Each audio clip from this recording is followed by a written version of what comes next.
Ce mardi 10 septembre 2019, à la maison du parti du PDCI-RDA, s'est tenue la 139e session du secrétariat exécutif du PDCI-RDA, présidé par le secrétaire exécutif en chef, le professeur Maurice Kakoudi-Kawuye. L'objet de cette rencontre a porté sur deux points principaux. Le meeting du PDCI-RDA avec le FPI, EDS, la plateforme de l'opposition et du bilan de la tournée du professeur exécutif en chef, le professeur Maurice Kakoudi-Kawuye, dans les 6 zones. Au sortir de cette rencontre, le secrétaire exécutif en chef du PDCI-RDA nous a accordé une interview. Nous avons parlé de deux points principaux. Le meeting du 14 septembre 2019 et puis le rapport des réunions, des rencontres de zone du secrétaire exécutif avec les responsables de base. Donc sur ce deuxième point, nous avons adopté ce rapport pour qu'un compte rendu précis et exhaustif soit fait au président du parti.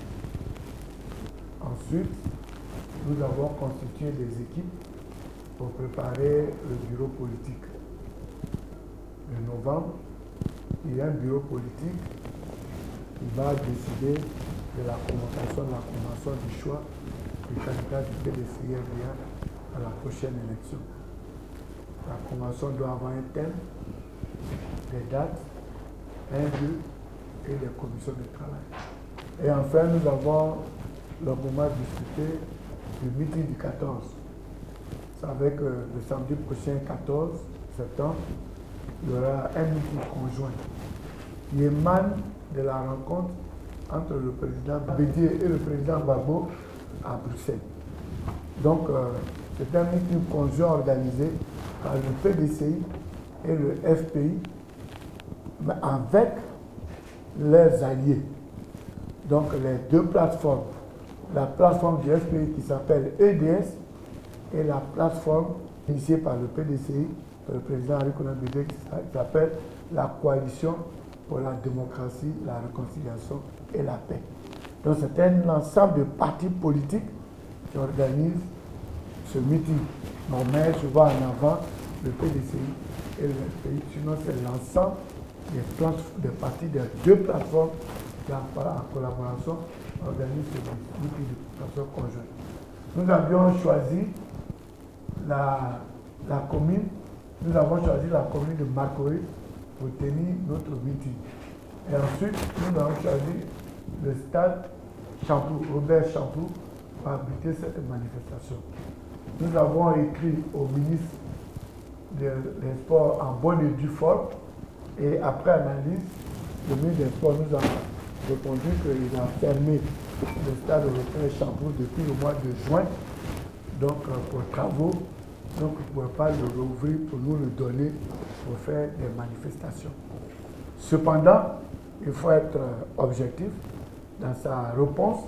Il nous a écrit qu'il restait ouvert pour analyser toute autre demande d'infrastructure relevant de sa responsabilité.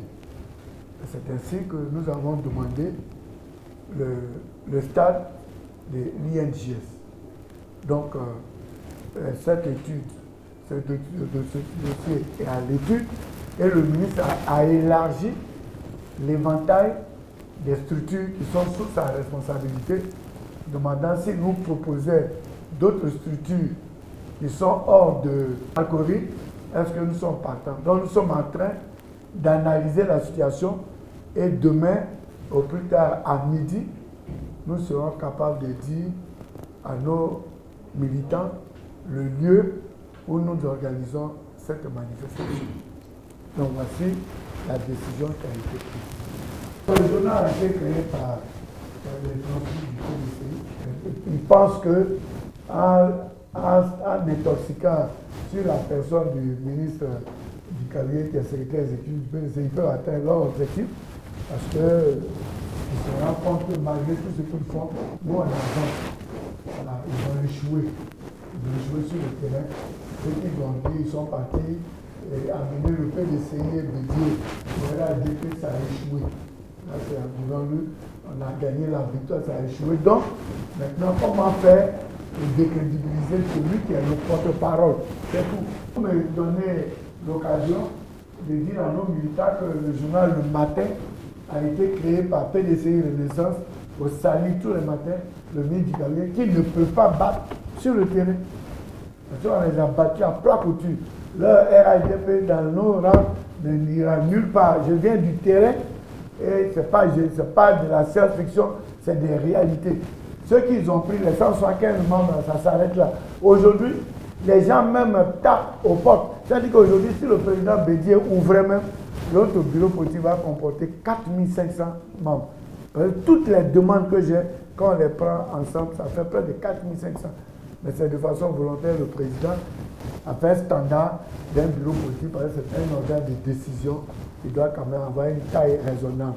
Donc c'est les militants, les jeunes cadres, on en a plein. Donc c'est peine perdue. Ils peuvent continuer de salir les pages des feuilles, mais ça n'aura aucun impact sur moi. Au contraire, plus je critique, plus je prends du poids et plus je suis réconforté. Mais ce que je peux leur conseiller, ils n'ont qu'à faire attention parce qu'il ne faut jamais insulter l'avenir. Oui, mais le président Bédier, vous avez vu qu'il a reçu Soro, il travaille jusqu'à ce qu'il revienne en Côte d'Ivoire, il n'y a pas de problème. Je vais profiter de votre interview pour dire à nos militants et aux militants du FPI de s'encourager. Le fait qu'on nous ait refusé le tas de shampoo ne doit pas être, bien au contraire, c'est maintenant qu'on doit être plus nombreux. Notre premier meeting, c'est un meeting fondateur qui doit être populaire. Donc il doit y avoir du monde, donc on doit être nombreux, on doit délivrer des messages de qualité.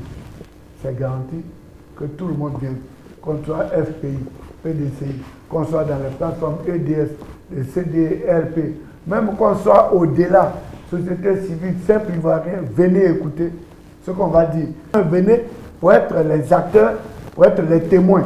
Voilà, pour ne pas qu'on vous raconte des choses après.